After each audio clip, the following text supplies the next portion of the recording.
Hello, very good morning to all. कैसे हैं भाई आप सब? एक बार सभी यहाँ पर बताएंगे। आपको ऑडियो और वीडियो क्लियरली आ रहा है? तो आज के सेशन को करते हैं शुरू, जहाँ हम बात करने वाले हैं मानव के एक्सक्रीटरी सिस्टम की, यानी कि मानव के उत्सर्जन तंत्र की। तो चलिए करते हैं शुरू। इससे पहले हम लोगों ने हमारे नर्वस सिस्टम को कंप्लीट किया था, यानी कि तंत्रिका तंत्र को पढ़ा था कि किस प्रकार से हमारा ब्रेन जो है वो काम करता है, हड्डियों का ढांचा कैसे होता है, श्वसन, सर्कुलेशन, मतलब हर प्रकार के अंग प्रणाली को हमने यहाँ पर समझा। और उसके बाद अंत में एक आपकी मुख्य अंग प्रणाली आती है जिसको कहा जाता है उत्सर्जन तंत्र। तो सभी को ऑडियो वीडियो क्लियर आ रहा है? नमस्कार, राम राम, राधे राधे भाई। ऑल राइट, सब कुछ क्लियर है यहाँ पर? चलिए तो करते हैं आज के सेशन की शुरुआत। एक्सक्रीटरी सिस्टम, सबसे पहले दिमाग में ये इमेज आती है जिसे हम कहते हैं किडनी, यानी कि हमारी वृक्क। सबसे इम्पॉर्टेंट जो ऑर्गन है जो आपके उत्सर्जन में मदद करता है वो हमारी किडनी कही जाती है। जैसे कहते हैं ना, हर एक अंग प्रणाली का अपना एक मुख्य अंग होता है जो कि कार्य कर रहा होता है, ऐसी यहाँ पर आपका वृक्क जो है यह काम करता हुआ नजर आता है। तो सबसे पहले अगर हम बात करें कि भाई आखिरकार उत्सर्जन होता क्या है, कौन यहाँ पर बताने वाला? भाई मुझे एक बार कमेंट सेक्शन में बताओ कि मैम हम इस वर्ड से क्या समझ रहे हैं। ठीक है, जय बालाजी सरकार। आखिर हम इस वर्ड से क्या समझ पा रहे हैं, जल्दी से बताएं एक बार, कौन बताएगा? आपने एक सिस्टम पढ़ा था जिसे कहते हैं पाचन तंत्र। पाचन तंत्र के अंदर हमने देखा कि कैसे हम जो भी भोजन ग्रहण करते हैं उसका क्या होता है, अब्जॉर्प्शन होता है, अवशोषण होता है, और उसके बाद जो भी मल मूत्र बनता है वो आपका बॉडी से बाहर निकल जाता है। उस प्रक्रिया में भी हमने यही एक वर्ड लिखा था जिसे ईजेशन कहें, एक्सक्रीशन कहें, डेफिकेशन कहें, ये सब नाम अलग अलग दिए गए थे। तो यहाँ पर अगर हम बात कर रहे हैं एक्सक्रीटरी सिस्टम की या एक्सक्रीशन की, जिसको हिंदी में कहा जाता है उत्सर्जन, तो आप लिख सकते हैं it is the process of removal of waste product from the body. शरीर से जितना भी विषाक्त पदार्थ है उसको बाहर निकालने की क्रिया।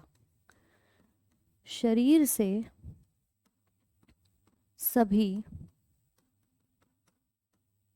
विषाक्त पदार्थ को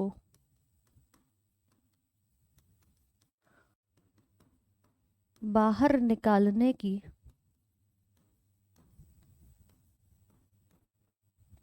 क्रिया उत्सर्जन कहलाती है।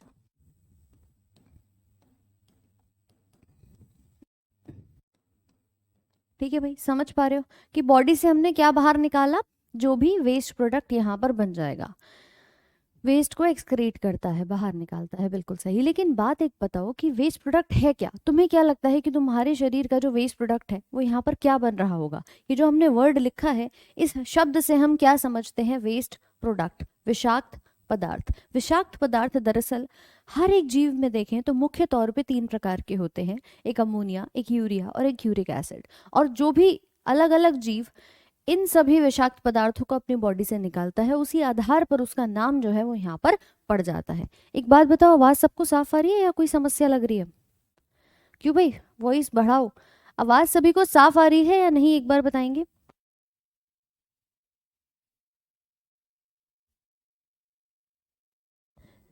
ठीक है, देखो अनवांटेड चीजों में तो बहुत कुछ आता है। जैसे हम बात करें, शरीर में पसीना बन रहा है, ठीक है, वो भी अनवांटेड दिखाई दे रहा है कि कुछ ना कुछ उसके अंदर से भी सॉल्ट अलग से बाहर निकल रहे हैं। आंसू बन रहे हैं, वो भी अनवांटेड है। लेकिन यहाँ पर हम मेजरली बात कर रहे हैं कि जो हमारी किडनी इस प्रक्रिया में काम कर रही है, तो वो इसका एक प्राथमिक अंग कहलाती है। ठीक है, किडनी या वृक्क जिसकी हम बात करते हैं, ये प्राइमरी ऑर्गन्स यहाँ पर कहलाते हैं। किडनी आर द मेन और प्राइमरी ऑर्गन ऑफ एक्सक्रीशन, जो यहाँ पर कार्य करेगी। आप लिख सकते हो वृक्क मुख्य या प्राथमिक अंग हैं उत्सर्जन के।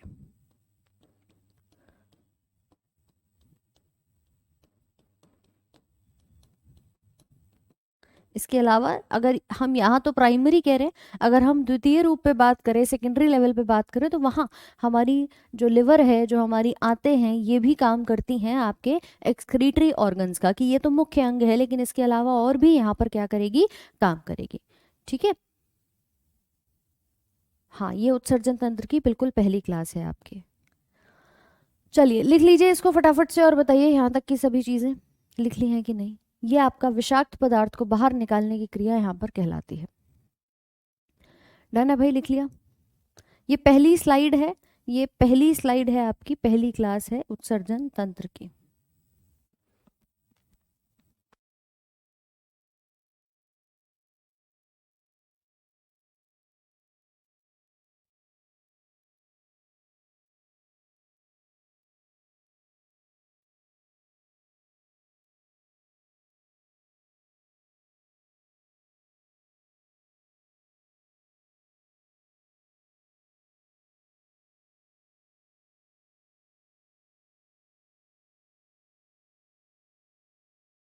चलिए आगे बढ़ते हैं और देखते हैं कि हमारी बॉडी में जैसे ही किडनी दिखाई दे रही है, ऐसे ही क्या कुछ और अंग भी आपके दिखाई देते हैं जो बॉडी से, देखो, चलो आप लिख ही लो। ठीक है, अब हम बात करेंगे कि कौन कौन से अलग अलग विषाक्त पदार्थ हैं जो हमारी बॉडी से बाहर निकलते हैं। तो आपके जो उत्सर्जी पदार्थ है ना, उनके आधार पर हमने जंतुओं को बांट रखा है। जैसे कि हमने कहा, जो बॉडी से अमोनिया बाहर निकालते हैं उनको हम अमोनोटेलिक कह देते हैं, जो बॉडी से यूरिया बाहर निकालते हैं उनको यूरियोटेलिक कह देते हैं, और जो बॉडी से यूरिक एसिड बाहर निकालते हैं उनको यूरिकोटेलिक कहा जाता है। मतलब अलग अलग प्रकार के जीव हैं और सबके अंदर से कुछ ना कुछ अलग अलग विषाक्त पदार्थ बन रहे होंगे। हम ये कहते हैं किडनी हमारा इसमें काम कर रही है, लेकिन सब अंग आपके हर जीव के अंदर अलग अलग दिखाई देते हैं। तो पहली लाइन लिखेंगे कि उत्सर्जी पदार्थों के आधार पर कि कौन सा उत्सर्जी पदार्थ आपका यहाँ पर बन रहा है, नोट करेंगे। Based on the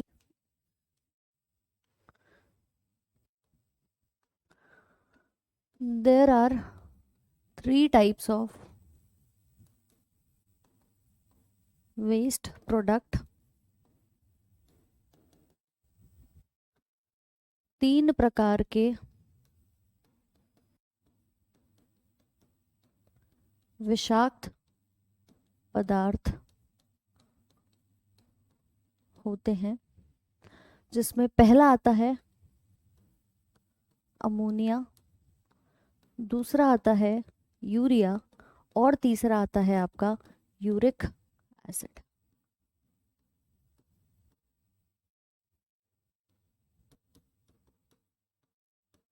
ammonia, urea और यूरिक अम्ल।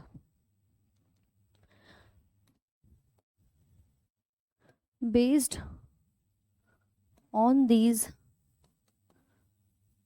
excretory product, organisms are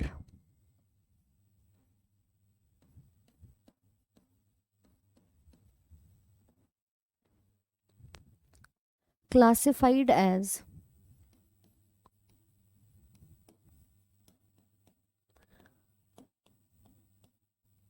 उत्सर्जी पदार्थ के आधार पर जीव को 3 भागों में वर्गीकृत किया। 3 भाग कौन कौन से आते हैं इसके अंदर? तो पहला भाग आता है अमोनोटेलिक। अमोनोटेलिक डोज, ठीक है। फिर बी लिखना यूरियोटेलिक और सी लिखना यूरिकोटेलिक।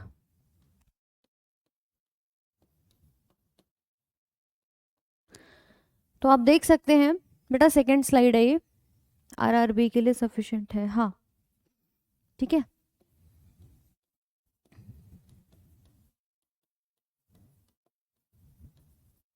ये हो गए आपके अमोनोटेलिक,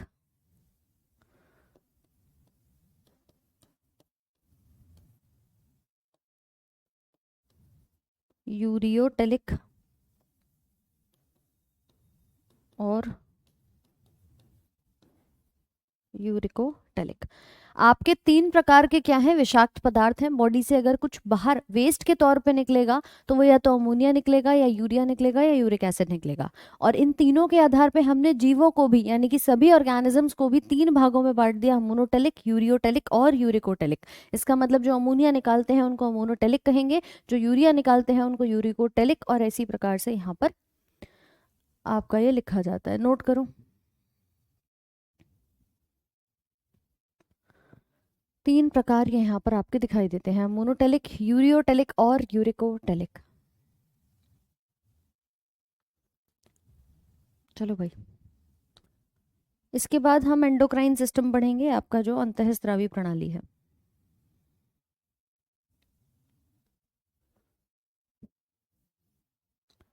यहाँ तक नोट कर लिया है सभी ने?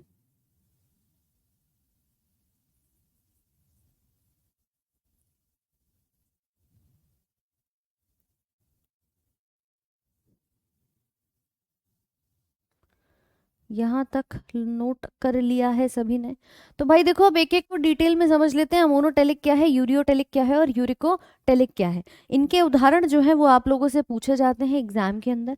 जैसे कि आप देख रहे हो कि ये मछली है, लगभग जितने भी पानी में रहने वाले जीव होते हैं, जितने भी एक्वाटिक ऑर्गेनिजम्स हैं, जिन्हें हम कहते हैं कि पानी में जलीय जीव जो रहते हैं, वो अपनी बॉडी से अमोनिया एक्सक्रीट करते हैं। आप सब ने कहीं ना कहीं स्कूल में केमिस्ट्री लैब में ये चीज़ फील करी होगी कि अमोनिया की गंध, स्मेल सबसे ज़्यादा होती है।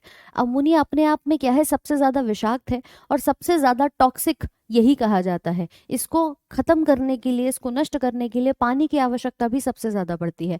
इसीलिए जितने भी जलीय जीव होते हैं उनकी बॉडी से अमोनिया निकलता है, और वहाँ पानी की मात्रा भी क्या होती है, बहुत ज़्यादा होती है, ताकि इसकी टॉक्सिसिटी, इसका जो विषैला पदार्थ है वो यहाँ पर क्या हो जाए, नष्ट हो जाए। तो सबसे पहले अगर आपसे पूछा जाए कि भाई कौन है जो अपनी बॉडी से अमोनिया एक्सक्रीट करते हैं, तो आप यहाँ पर लिख सकते हो, इन्हें हम कहते हैं अमोनोटेलिक।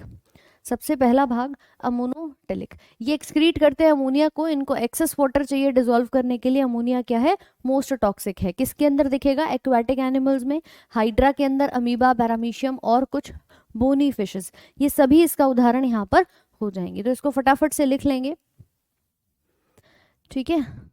नहीं नहीं विपिन, अभी यहाँ पर आपके पुष्पेंद्र सर हैं, वो करा रहे हैं फिजिक्स और केमिस्ट्री। तो भाई ये कहलाते हैं जो बॉडी से अमोनिया को बाहर निकालते हैं। याद रखना ये क्या है, मोस्ट टॉक्सिक है, यानी कि सबसे विषाक्त है। जो इंग्लिश मीडियम से हैं वो इंग्लिश में लिख लीजिए, और जो हिंदी मीडियम से हैं वो हिंदी में यहाँ पर नोट कर लेंगे। क्लियर हो रही है सबको चीज़ें कि मैम आखिर कैसे हमारा ये तंत्र जो है वो कार्य कर रहा है। चलो, तीनों प्रकार से आपको ये यहाँ पर दिखाई देगा, यानी कि जलीय जीव के अंदर मुख्य तौर पे होगा। कोई पूछे सबसे ज़्यादा विषाक्त कौन सा है, तो वो आपका अमोनिया यहाँ पर कहा जाता है। ये एक्सक्रीट कर रहा है क्योंकि इसको पानी की आवश्यकता क्या चाहिए, सबसे ज़्यादा यहाँ पर चाहिए होती है। क्लियर है भाई सबको? तो इसे कहते हैं एक्सक्रीशन में मुख्य तौर से आपका अमोनोटेलिक। जो अमोनोटेलिज्म है ना, ये जो वर्ड लिखा हुआ है सबसे पहले, ये उस प्रॉपर्टी को बता रहा है, ये उस विशेषता को यहाँ पर बता रहा है। प्रॉपर्टी के अलावा जब जीवों की बात करते हैं तो उन्हें हम यहाँ पर अमोनोटेलिक कहते हैं, ठीक है। विशेषता हो गई आपकी अमोनोटेलिज्म। गुड मॉर्निंग पुरुषोत्तम जी, जितेंद्र कुमार, सौम्या। चलो भाई, लिख लिया यहाँ तक सभी ने? नोट कर लिया है सभी ने? क्लास भाई सुबह 9 बजे तुम्हारी शुरू हो जाती है, सुबह सेम टाइम।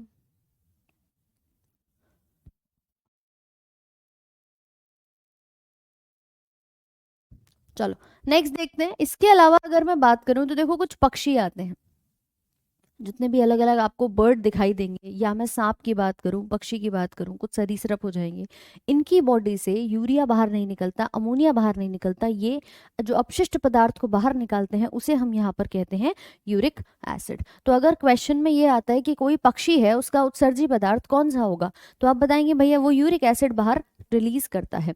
यूरिक एसिड का उत्सर्जन करने वाले जीव यूरिकोटेलिक कहलाते हैं और इस प्रक्रिया को यूरिकोटेलिज्म यहाँ पर कहा जाता है। ये कम से कम विषाक्त है, मतलब मैं अगर सबसे ज्यादा लेवल अमोनिया का देख रही हूँ ना विषाक्तता का, तो सबसे कम कौन होगा यहाँ पर, वो होता है यूरिक एसिड। तो सोचो बीच में कौन आ रहा होगा मैम, बीच में आ रहा होगा यूरिया। ये सबसे ज्यादा है, ये सबसे कम है, और बीच में आपका यूरिया जो है वो नजर आता है। तो ये लीस्ट टॉक्सिक है, सबसे कम विषाक्त है, और इसको पानी की आवश्यकता भी क्या पड़ती है, सबसे कम पड़ती है। उदाहरण में लिखेंगे छिपकली, पक्षी, सांप और कॉकरोच यहाँ पर। तो पहला था अमोनिया, दूसरा है यूरिक एसिड। इस क्लास की पीडीएफ आप लोगों को मिल जाएगी क्लास के तुरंत बाद आपके अपने आरजे विक्रमजीत एप्लीकेशन पे। हाइड्रा दरअसल ना आपके जानवरों में आता है, जिसमें सीलेंट्रेटा हम पढ़ेंगे एनिमल किंगडम के अंदर जब बात करेंगे, तो सीलेंट्रेटा आता है। तो सीलेंट्रेटा का एक उदाहरण होता है हाइड्रा। जानवर है बट लगता नहीं है जानवर की तरह है, तो वो भी बॉडी से बाहर अमोनिया को रिलीज करता रहता, पानी में है। ठीक है भाई।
क्लियर है सबको, लिख लिया यहाँ तक।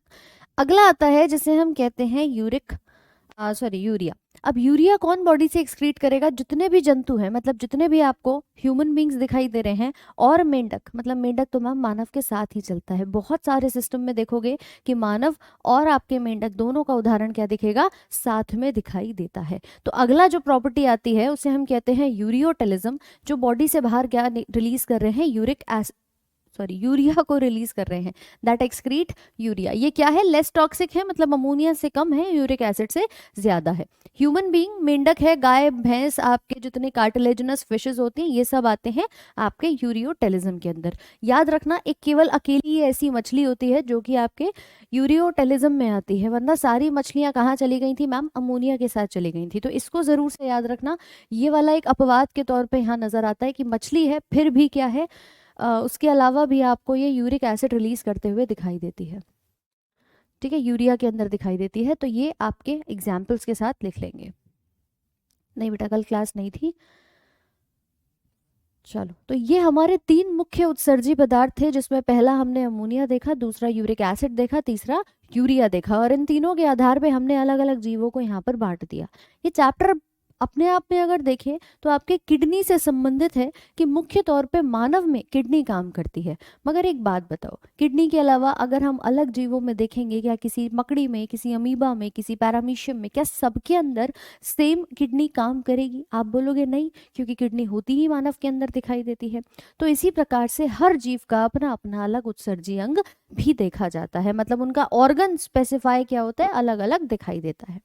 ठीक है, तो पहले इसको नोट कर लो एक बार फटाफट से। ये तीन मुख्य हमारे वो भाग हैं जो कि आपके बॉडी के अंदर उत्सर्जी पदार्थ के रूप में दिखाई देते हैं। क्लियर है? लिख लिया भाई सबने?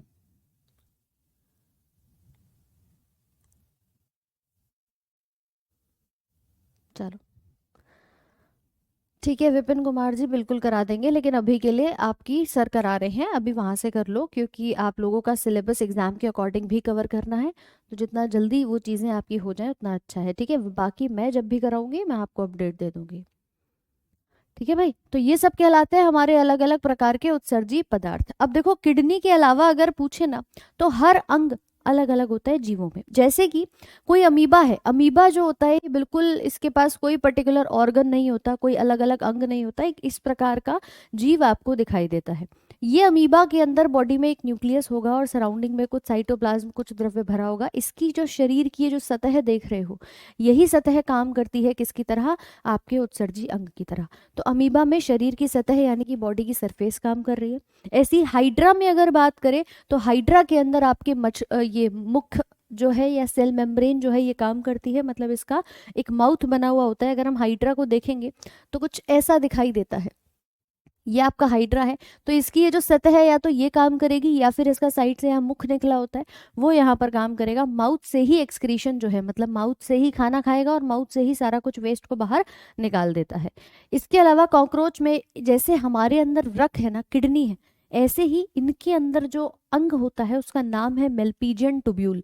लिख लेना, मेल्पीजियन टुब्यूल। ऐसे ही स्पाइडर की बात करें तो कॉक्सल ग्रंथियां होती हैं, अर्थवॉर्म में नेफ्रीडिया पाया जाता है और मानव में किडनी पाई जाती है, जिसको हम हिंदी में वृक्क कहते हैं।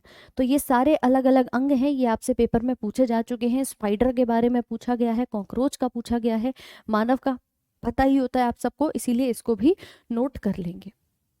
ठीक है भाई, देखो दो प्रकार की मछलियां होती हैं, एक बोनी फिशेस होती हैं, कार्टिलेजिनस फिशेस होती हैं, जिनकी बॉडी में हड्डियां तो होती हैं लेकिन उसके साथ कार्टिलेज की एक प्रेजेंस जो है, उपास्थि की उपस्थिति जो है वो ज़्यादा दिखाई देती है।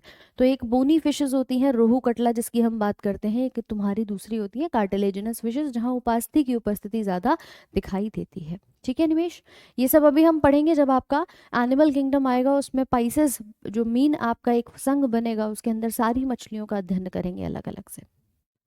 और हाइड्रा भी इसी प्रकार से क्या है, हाइड्रा भी एक एनिमल है जो कि सीलंट्रेटा संघ के अंदर आता है। ये आप लिख सकते हो, सीलंट्रेटा नाम का एक एनिमल संघ है, फाइलम है, इसके अंदर आता है आपका हाइड्रा। ऐसे ही यहाँ पर एक और जीव आता है जिसे हम कहते हैं जेलीफिश। तो ये सब उदाहरण हमारे किसके होते हैं? सीलंट्रेटा में रहने वाले जीवों के। क्लियर है यहाँ पर? चलो लिखो इसे जल्दी जल्दी से, ये सारे नाम फटाफट से नोट कर लो।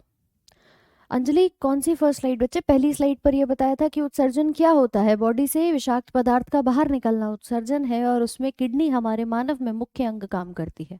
ठीक है, जो हमारी किडनी होती है जिसे हम कहते हैं वृक्क, ये मुख्य तौर पे उत्सर्जी अंग का कार्य यहाँ पर करती है।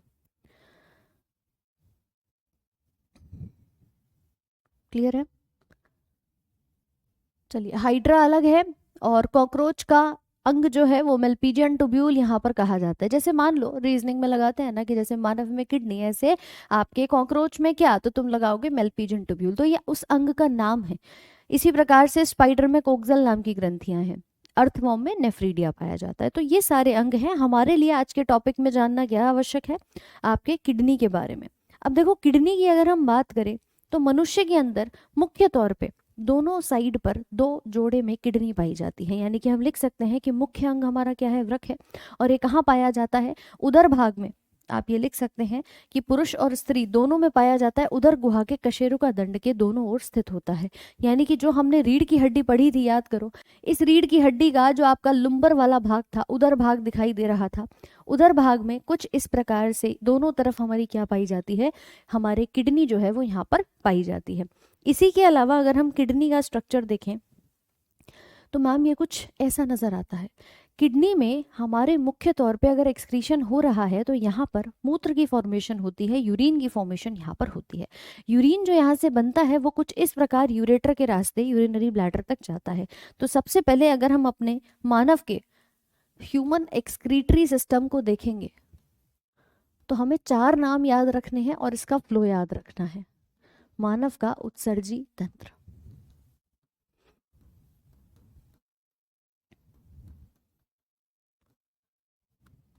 यहाँ आप ये कह सकते हैं कि ये 2 किडनी है, इन दोनों किडनी से एक मूत्र वाहिनी जो है वो निकलती है और ये निकल करके कनेक्ट किससे करती है, यूरिनरी ब्लैडर से। तो ये 4 नाम जो हैं इनको ध्यान से लिख लेना। ये हमारी किडनी, जिसे हमने कहा वृक्क, इसे कहते हैं यूरेटर, यूरेटर यानी कि मूत्र वाहिनी। फिर आता है यूरिनरी ब्लैडर,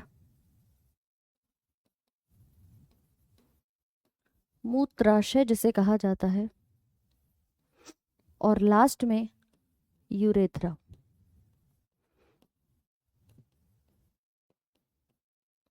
ठीक है, तो अगर आपसे एक बार एक क्वेश्चन पूछ लिया गया था कि किस प्रकार से हमारे किडनी से, बॉडी से जो वेस्ट है, जो यूरिन है वो बाहर निकलता है, इसका फ्लो बताना था, तो पहले किडनी आएगी, फिर यूरेटर तक आओगे, फिर यूरिनरी ब्लैडर और फिर यूरेथ्रा तक हम यहाँ पर आ जाएंगे। और इसी किडनी के अंदर अगर किडनी की ही बात करी जाए तो आप लिख सकते हैं वृक्क के बारे में। यह जोड़े में उपस्थित है, ठीक है, और इसी के साथ आप यहाँ पर लिखेंगे फाउंड इन पेयर्स। इसको कहते हैं, ये बीन शेप होता है, किडनी हमारी बीन शेप यानी कि राजमा के आकार की, राजमा के आकार की दिखाई देती है। इसके अलावा अगर हम बात करें, एड्रीनल ग्लैंड यहाँ पर पाई जाती है। Adrenal gland are situated above kidney.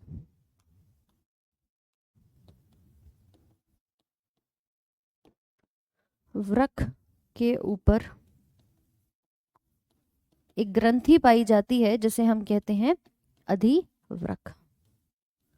अधिवृक्क ग्रंथि उपस्थित होती है। ठीक है, देखो जरा कैसे दिखाई देती है आपकी अधिवृक्क ग्रंथि, कि अगर ये दोनों मेरे पास किडनी है तो इसके ऊपर कुछ इस प्रकार से ये जो 2 आपको नाम दिखाई दे रहे हैं इनको कहते हैं एड्रीनल ग्लैंड। ये कुछ हार्मोन बनाती है, आगे जाकर के इसके बारे में भी डिटेल से पढ़ेंगे। चलो नीरज, जहाँ आपके स्लाइड से चीज़ें आसान होंगी वहाँ स्लाइड से भी कराएंगे, जहाँ लिखवा कर होंगे मेरे भाई वहाँ लिखवा करके भी कराएंगे, ठीक है, तो परेशान मत होना। एरिथ्रोपोइसिस की अगर हम बात करेंगे आगे, अभी एक एक चीज़ की बात करेंगे। मुख्य तौर पे जब एरिथ्रोसाइट्स बनते हैं यानी कि आरबीसीज बनते हैं, उन्हें एरिथ्रोपोइसिस यहाँ पर कहा जाता है, जो कि आपके रेड बोन मैरो के अंदर दिखाई देते हैं। ठीक है विपिन, चलो, तो किडनी से यूरेटर, यूरेटर से ब्लैडर, ब्लैडर से यूरेथ्रा में आपका जो यूरिन है वो बनेगा, तो इसको हम यहाँ पर लिख सकते हैं, ये क्या है, ये यूरिन का फ्लो आपको दिखाई देगा। ठीक है, ये आपको मूत्र मार्ग पूरा नजर आएगा कि कैसे यूरिन जो है वो बन करके आगे जा रहा है। हाँ भाई जल्दी से बताओ, चीजें समझ में आई कि नहीं आई, जल्दी जल्दी से बताओ एक बार फटाफट से। यहाँ तक चीजें क्लियर हुई? किडनी के बारे में कुछ पॉइंट्स लगेंगे कि ये जोड़े में पाया जाता है, राजमा के जैसे आकार का दिखाई देता है।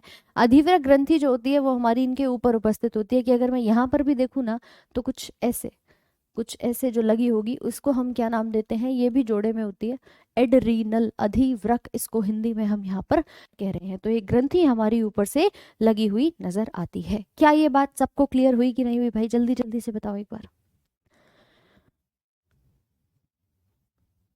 चलिए सौरभ, अमोनिया होता है लेकिन मेनली उसको अमोनिया को कन्वर्ट कर दिया जाता है यूरिया के अंदर और तब जाके बॉडी से यूरिया आपके बाहर निकलता है।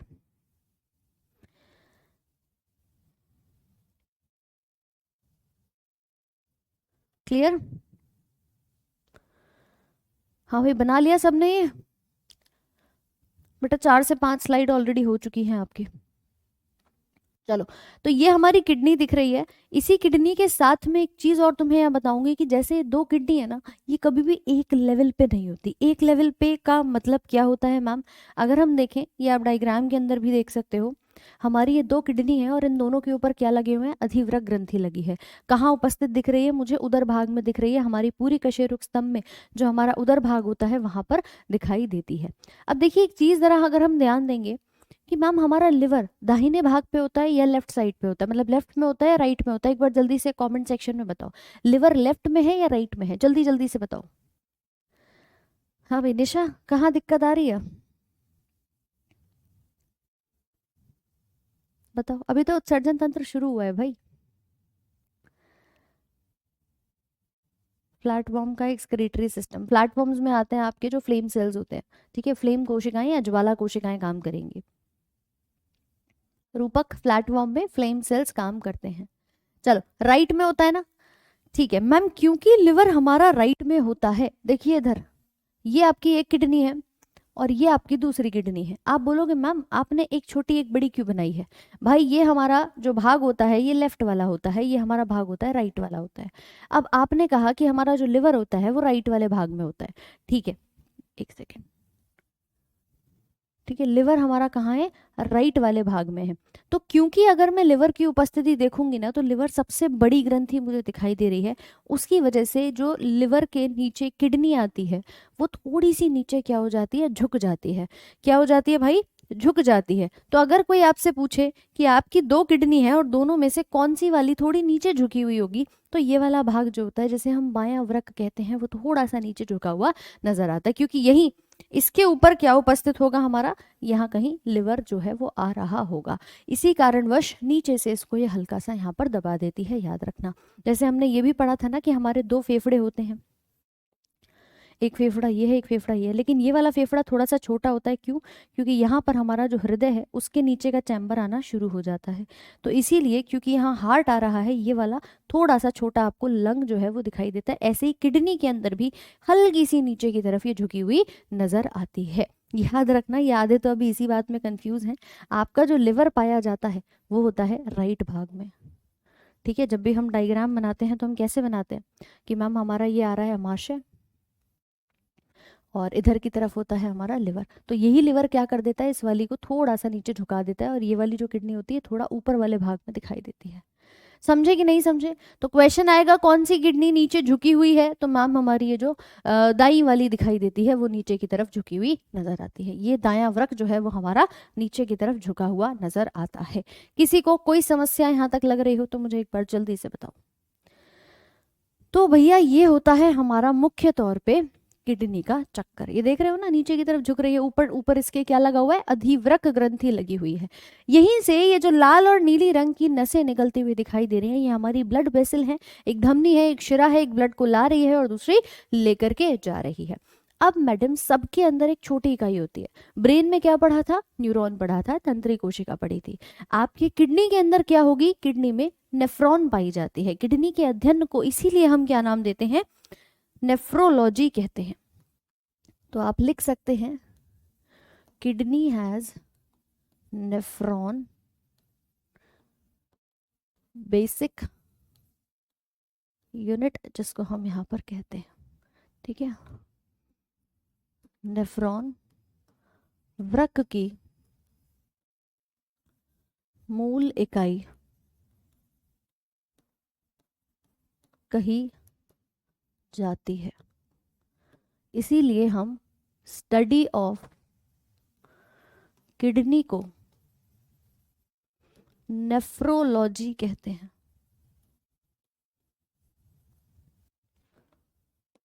वृक्क का अध्ययन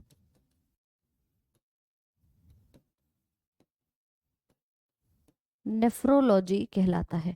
याद रखना, कहीं पर भी अगर किडनी के बारे में बात कर रहा है तो दो शब्द अपने को याद रखने हैं।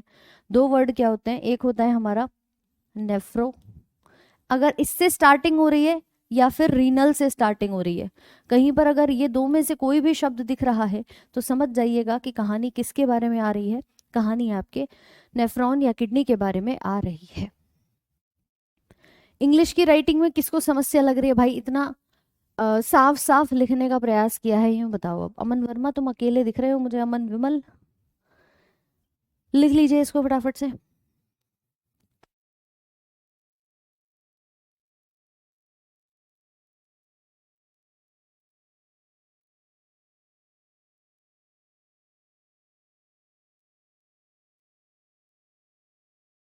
लिख लो इसे फटाफट जल्दी जल्दी से।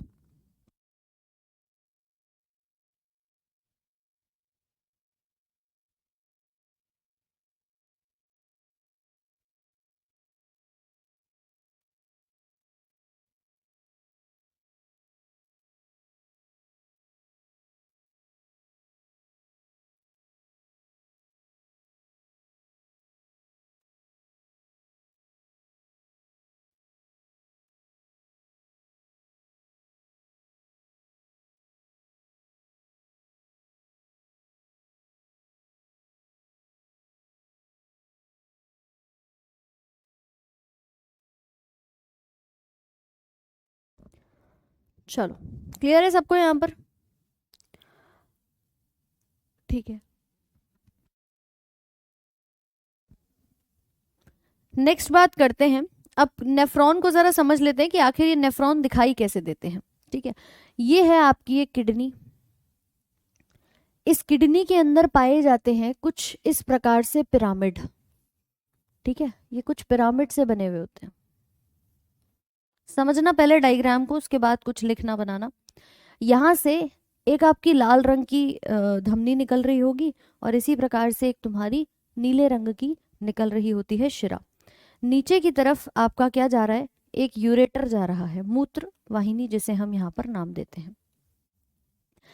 ठीक है, ये हमने देखा रीनल आर्टरी है, इसको नाम दे देते हैं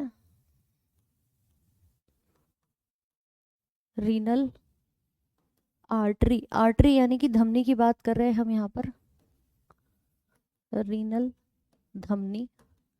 ये बनती है रीनल शिरा, वीन, और इसको हमने नाम दिया यूरेटर। जो भी यूरिन बनेगा ये उसको यहाँ से लेकर के जाने का काम करती है ब्लैडर तक, मूत्र वाहिनी जिसे हम नाम देते हैं। बोलो बात समझ पा रहे हो कि नहीं? बिल्कुल सिंपल भाषा में समझेंगे बढ़िया तरीके से। अब हमने कहा इस वृक्क के अंदर एक इसके पिरामिड्स बने हुए हैं। अगर मैं देखूं तो कहीं ना कहीं ये वाला भाग मुझे बाहर वाला दिख रहा है कि नहीं? बोलो बताओ यार, जल्दी से बताओ एक बार। ये वाला पूरा भाग मुझे बाहर वाला दिख रहा है, मतलब एक तरीके से आउटर भाग हो गया है। इसको हम कह सकते हैं कि मैम ये सारा का सारा भाग हमारा क्या है, आउटर भाग दिखाई दे रहा है। क्यों भाई, बोलो हाँ कि ना? दिख रहा है कि नहीं दिख रहा? ठीक, और इसी भाग को हमने यहाँ पर मार्क कर दिया कि ये कहलाता है बाहरी भाग, यानी कि रीनल कॉर्टेक्स। बाहर के भाग को कहते हैं रीनल कॉर्टेक्स। और अंदर जो भाग मुझे दिख रहा है, अंदर वाले भाग को कहा जाता है रीनल मेड्यूला। Renal medulla. ठीक है, ये आपका इनर भाग है, यानी कि भीतरी भाग है, और ये आपका बाहरी भाग दिखाई दे रहा है, ये बाहर की तरफ है। बोलो इस बात में कोई समस्या नहीं है कि मैम बाहर वाला है और अंदर वाला दिखाई दे रहा है? ठीक है, अब इस पिरामिड के अंदर जो पाया जाता है ना, ये जो आप पिरामिड देख रहे हो गोल गोल से, इनके अंदर होते हैं एक्चुअली में नेफ्रॉन। और वो नेफ्रॉन कैसे दिखते हैं, वो कुछ इस प्रकार के दिखाई देते हैं मैडम, जिनका आधा भाग कहाँ है, आपके बाहरी भाग में है, कॉर्टेक्स में है, और आधा भाग कहाँ है, अंदर की तरफ है। ये आप कुछ देख सकते हैं इस प्रकार से, और इसको वाइट से बना देते हैं। देखो कुछ इस प्रकार से ये भाग मुझे यहाँ पर दिखाई देते हैं। ये एक नहीं, ये सारे के सारे पिरामिड्स में भर के आपको दिखाई देते हैं। मिलियंस ऑफ नेफ्रॉन आपके किडनी में उपस्थित होते हैं। एक्चुअली में छनन यही हो रहा होता है। अब मैं इस छोटे से नेफ्रॉन को क्या करूंगी, थोड़ा इलाबोरेट करके तुम्हें दिखा देती हूँ कि भाई ये दिखता कैसा है। ये मुझे एक नेफ्रॉन यहाँ पर दिख रहा है। अगर मैं इसका स्ट्रक्चर बनाऊं तो मैम मुझे कुछ ऐसा दिखता है, एक छलनी की तरह, एक छलनी की तरह।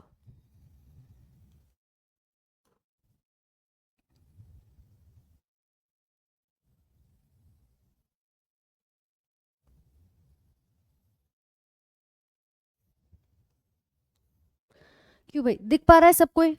तो ये हिस्सा क्या है मैडम, ये है हमारा एक नेफ्रॉन।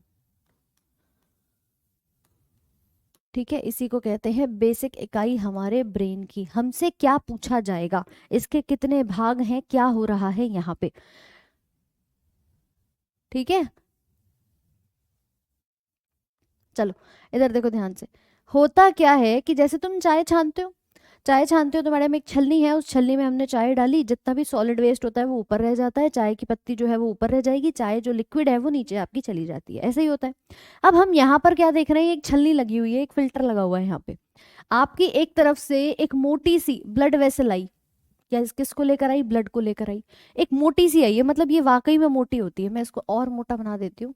ये वाली ना वाकई में मोटी होती है। ये आती है किसको लेकर के, ब्लड को लेकर के। यहाँ पे जितना भी ब्लड में सॉलिड वेस्ट होगा ना, वो आपका यहीं का यहीं रह जाता है, छन जाता है।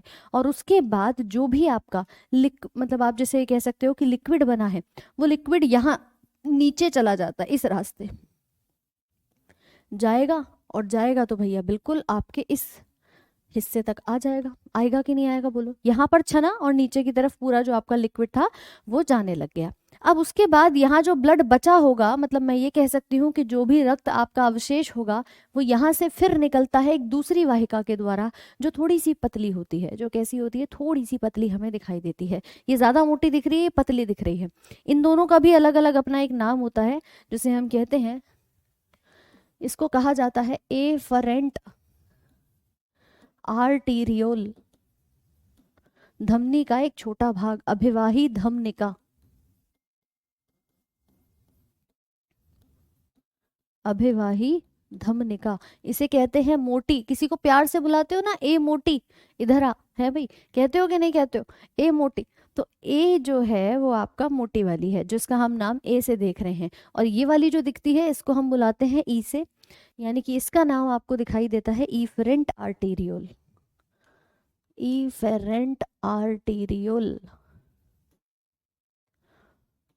समझ पा रहे हो कि नहीं। ये वाली क्या होती है, थोड़ी सी पतली होती है। तो याद कैसे रहेगा, मोटी वाली ब्लड को लेकर के आ रही थी, आ गई, ब्लड छन गया, नीचे की तरफ चला गया। और इस रास्ते में याद रखना, जैसे ही आपका जो लिक्विड है वो इस वाले यहाँ पर आता है, तो इसको हम कहते हैं यूरिन। आप बोलोगे मैडम एक बात बताओ, जब तक वो पीछे था, मतलब इसमें नहीं आया था, इस डक्ट को कहते हैं कलेक्टिंग डक्ट। ठीक है, जब तक ये लिक्विड यहाँ नहीं आया था, तब तक हम उसे क्या कह रहे थे, तब तक वो सिर्फ आपका एक लिक्विड था, एक फ्लूइड था, एक द्रव्य पदार्थ था। जैसे ही वो इस वाली वाहिका में आता है, इस वाली डक्ट में आता है, तभी हम उसका नाम बदल के क्या रख देते हैं कि लो भैया अब ये क्या बन चुका है, मूत्र बन चुका है, यूरिन बन चुका है। एक्चुअली में हमारी जो ये पूरा सिस्टम है ना, यही कहलाता है आपका नेफ्रॉन, जिसके अंदर ये जो हिस्सा आप देख रहे हो, ये जो कैप्सूल्स आप यहाँ पर देख रहे हो, इसको हम नाम देते हैं बोमेन्स कैप्सूल। इसको ना यहाँ पे मत लिखो, इसको यहाँ लिखो। ठीक है, इस कैप्सूल को नाम दिया जाता है बोमेन्स कैप्सूल।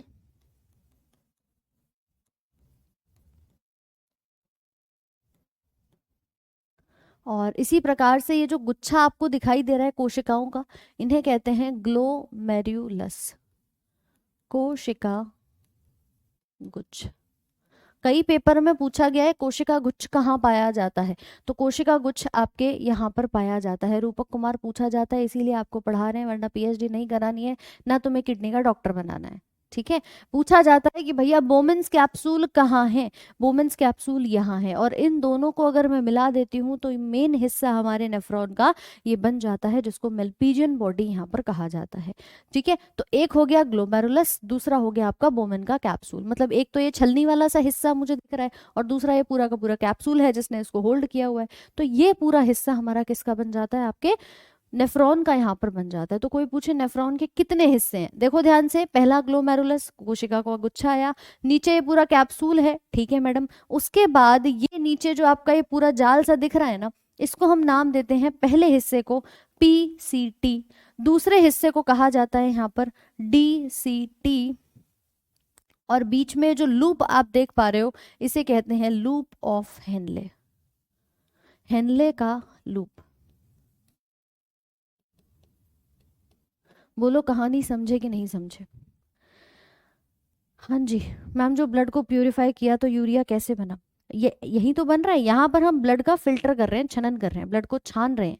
और ब्लड को छाना तो भैया जितना भी वेस्ट था ना हमारे मूत्र के अंदर, उसके अंदर ही हमारा यूरिया दिखाई देता है।